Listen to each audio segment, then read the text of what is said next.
اور پھر یہ یاد رکھیں، ایک بات آپ نے آج ذہن میں بٹھانی ہے، یہ بات ذہن میں بٹھا لیں کہ جو چیز بھی اللہ کی راہ میں قربان کی جاتی ہے نا، اللہ کے رستے میں خرچ کی جاتی ہے، وہ کم نہیں ہوتی۔ بس یہ بات ذہن میں بٹھا لیں۔ کیا میں نے کہا جی؟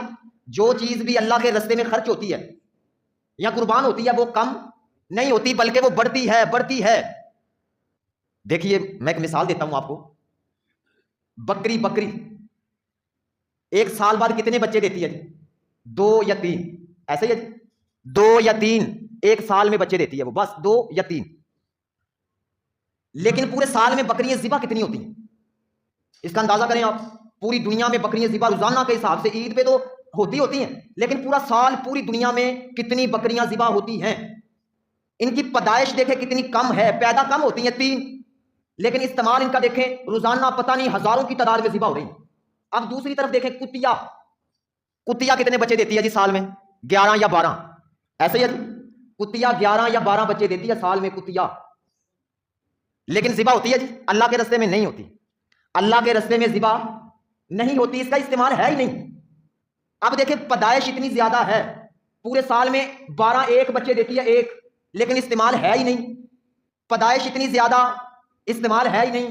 دوسری طرف دیکھیں بکری پیدائش اتنی کم اور استعمال اتنا زیادہ، گائے ایک بچہ دیتی ہے، پیدائش کم، استعمال اتنا زیادہ، اونٹ اس کا پیدائش کم، استعمال زیادہ۔ اب ہونا تو یہ چاہیے کہ وہ جو کتے ہیں وہ زیادہ نظر آنے چاہیے بھائی، ایسے ہی ہونا چاہیے جی؟ وہ جو کتے ہیں وہ زیادہ نظر آنے چاہیے کیونکہ ان کی پیدائش زیادہ، استعمال ہے ہی نہیں۔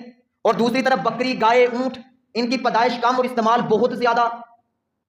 ہونا تو یہ چاہیے کہ بکریاں جو ہیں وہ کم نظر آنی چاہیے اور یہ کتے زیادہ نظر آنے چاہیے، لیکن اس کے الٹ ہے۔ بکریوں کے آپ کو گروہ کے گروہ نظر آئیں گے، پورا اجڑ نظر آئے گا، پورا۔ چلے جائیں ادھر دیہاتوں کی طرف، پورا اجڑ نظر آئے گا، لیکن کتوں کا اجڑ نظر نہیں آئے گا، 5-6 بس، اور وہ بھی بڑے کم۔ ایسے ہی ہے جی؟ بات غلط تو نہیں ہے؟ بکریوں کے گروہ نظر آئیں گے آپ کو، اور جو کتے ہیں ان کے گروہ نظر نہیں آئیں گے، حالانکہ ان کی پیدائش زیادہ، استعمال کم۔ ان کی پیدائش کم، استعمال زیادہ بکریوں کی۔ پھر وجہ کیا ہے؟ وجہ صرف یہی ہے، چونکہ بکری، گائے، اونٹ اللہ کے رستے میں خرچ ہوتی ہیں، اللہ کے رستے میں ذبح ہوتی ہیں، قربان ہوتی ہیں، اللہ نے ان کے اندر برکت اتنی ڈال دی ہے کہ وہ گروہوں کے گروہ نظر آتے ہیں، گروہوں کے۔ اس لیے یہ پکی بات ذہن میں بٹھا دیں، پکی، کہ جو چیز بھی اللہ کے رستے میں قربان ہوگی، خرچ ہوگی، وہ کم نہیں ہوگی، وہ کم نہیں ہوگی، یہ بات ذہن میں بٹھا لیں۔